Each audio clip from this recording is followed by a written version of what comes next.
Names are pretty important things. They are a fundamental part of our identity.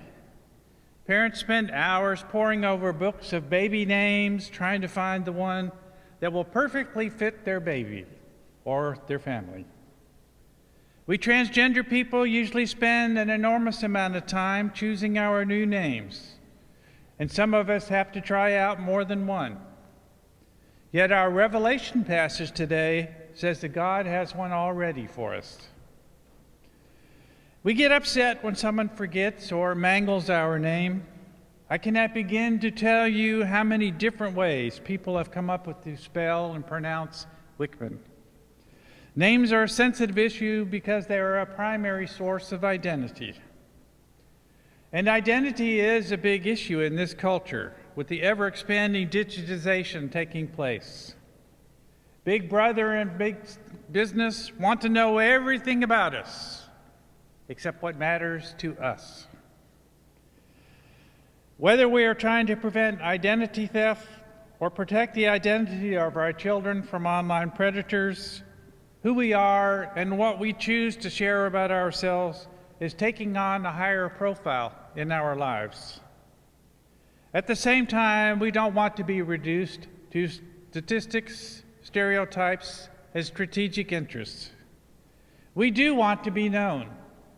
That old saying, "I don't want to be just another number or statistic," still rings true. But it seems that this fear is not a new thing. People have always been concerned about being just another number, at least since numbers were invented.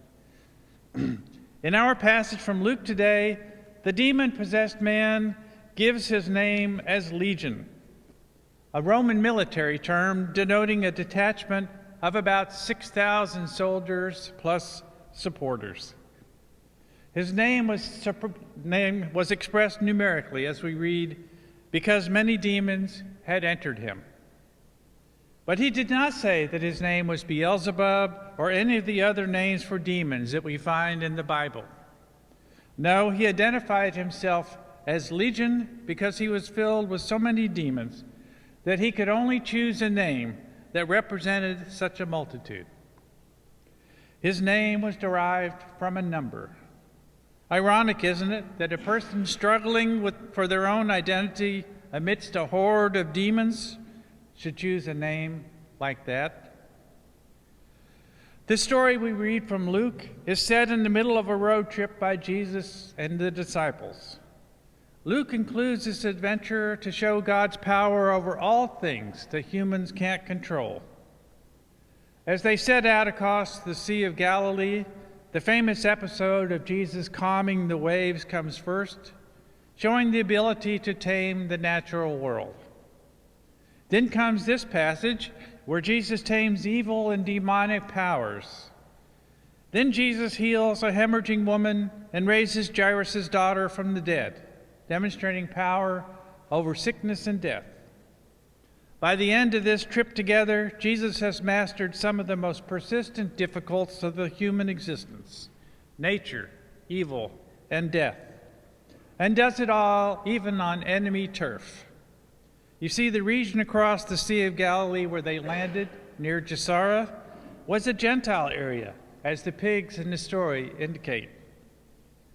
And as soon as Jesus comes ashore, he is accosted by this raving lunatic, a man so out of his mind that he's running around naked, living in a cemetery, so violent that the townspeople have tried to keep him in chains.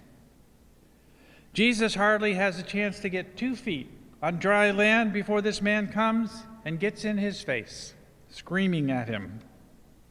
Not exactly the kind of greeting one might hope for in a foreign land. When Jesus arrives, we are surprised to find out that the man already knows who this is, informed perhaps by the demons within him. Nevertheless, he seeks Jesus out rather than fleeing, and he speaks to Jesus, recognizing the begotten child of God. "What have you to do with me, Jesus, child of the Most High God? I beg of you, do not torment me." And Jesus, though he probably already knew the man's name, still asked that devastating question, "What is your name?" Yes, the man already knew Jesus' name, and yes, Jesus probably already knew the man's name. Nevertheless, Jesus, the incarnate God, went ahead and asked that intimate question, "What is your name?" so that the man could identify himself. It is so typical of Jesus to make the interpersonal contact, the touch, the word, to have conversations with unclean people, and in so doing, establishing a relationship with them however they identify. Jesus speaks to all those to whom no one else will speak. Jesus listens to all those with no one to listen to them. And he does so in the most intimate way. He simply asks their name. As usual, I used several commentaries in preparing for this sermon. One thing I noticed is that in every single one of them referred to this man as a demoniac, and that started to bother me. While it is accurate, it's a label, a way to categorize and pigeonhole him. When we place someone into a category, we begin to strip away the humanity of that person. This becomes a way to more easily limit that person to preconceived ideas of how we think they will act. He becomes less human in their eyes. It is the beginning of oppressing him. Now, Legion was definitely not the man's given name.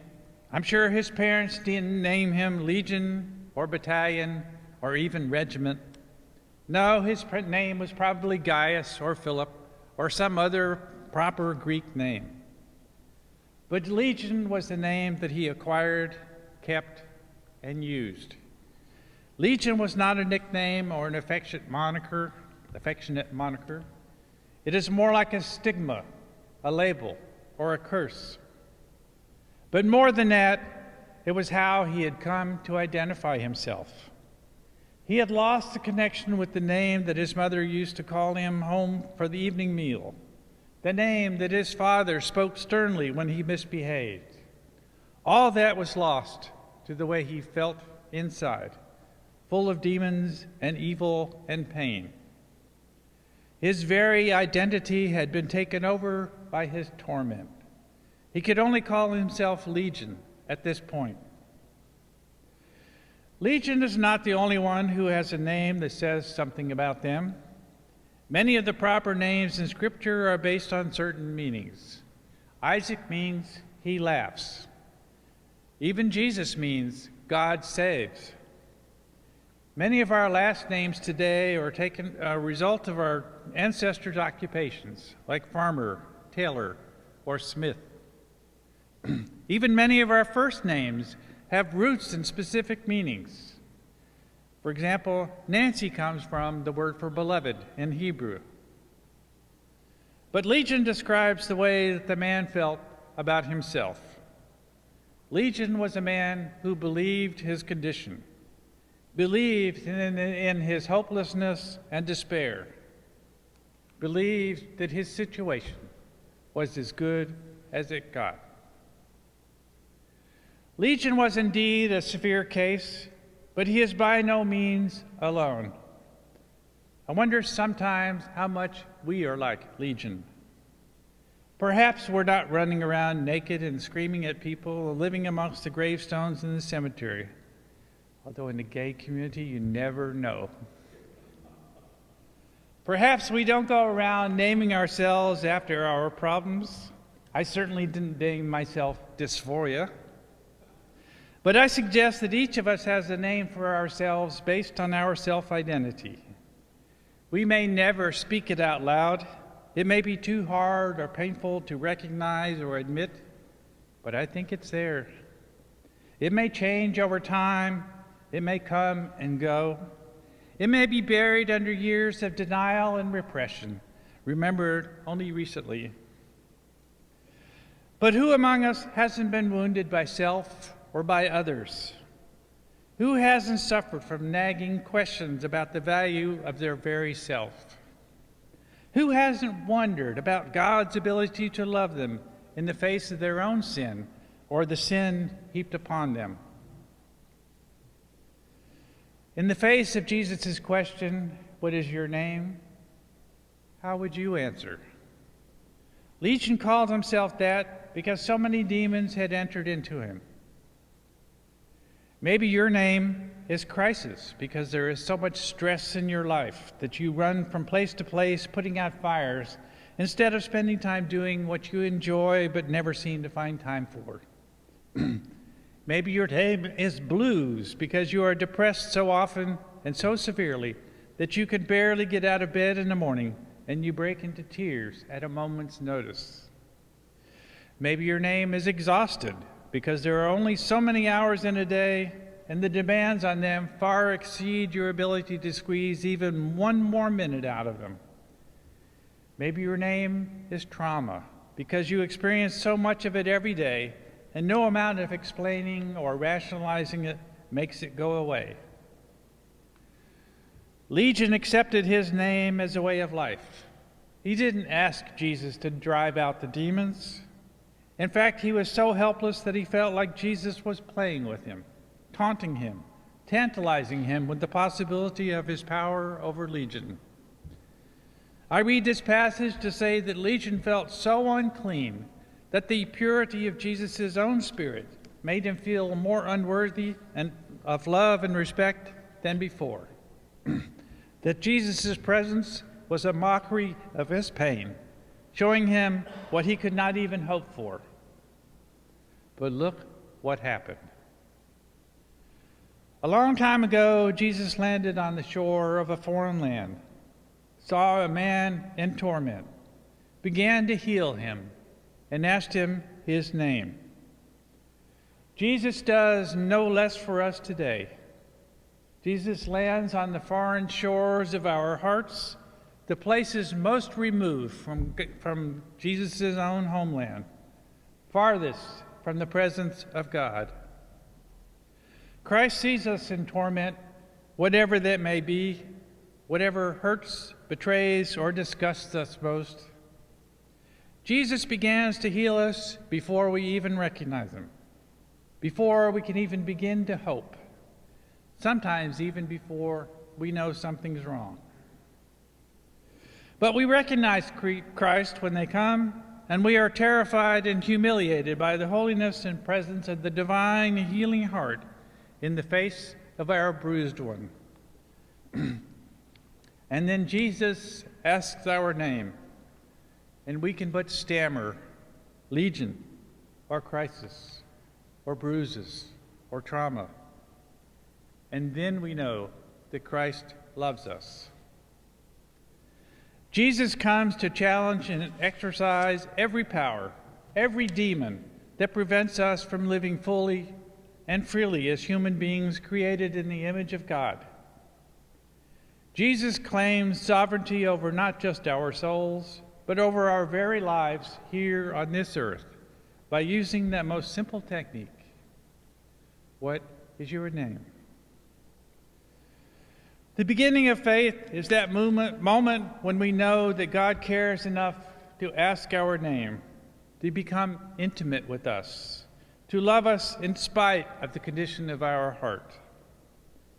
The healing, the driving out of demons, the passage of grief, the finding of lost time, those things are all assured once we know that God knows us by our true name, child of God, and forgets the name that we give ourselves. The Bible witnesses to so many times when God changes the name of the faithful.